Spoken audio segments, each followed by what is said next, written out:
Hi friends, welcome to mom's kitchen. ఇప్పుడు ఎంతో టేస్టీగా ఉండే టమాటో ఆలుగడ్డ శనగపప్పు కర్రీ ఎలా తయారు చేయాలో చూద్దాం.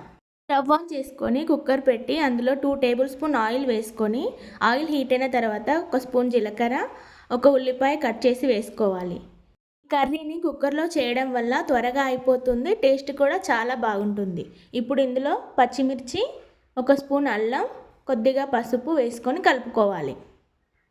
అల్లం పచ్చి వాసన పోయేంత వరకు ఫ్రై చేసుకోవాలి. ఇప్పుడు ఇందులో 1 స్పూన్ ధనియాల పొడి, 2 ఆలుగడ్డలు పెద్ద సైజులో కట్ చేసి వేసుకోవాలి.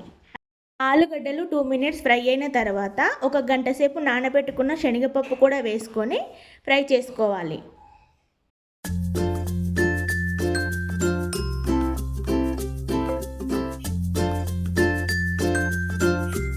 పప్పు ఒక 5 మినిట్స్ ఫ్రై అయిన తర్వాత ఇందులో 2 కట్ చేసి పెట్టుకున్న టమాటాలు కూడా యాడ్ చేసుకొని కలుపుకోవాలి.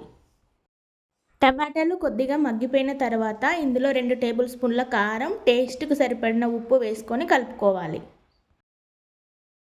ఇందులో ఇప్పుడు 2 గ్లాస్ వాటర్ యాడ్ చేసుకొని ఒకసారి కలుపుకొని కుక్కర్ మూత పెట్టుకొని 3 విజిల్స్ వచ్చేంత వరకు ఉడికించుకోవాలి. కుక్కర్ విజిల్స్ అయిపోయాక ఇందులో కొత్తిమీర, కొద్దిగా గరం మసాలా వేసుకొని కలుపుకోవాలి.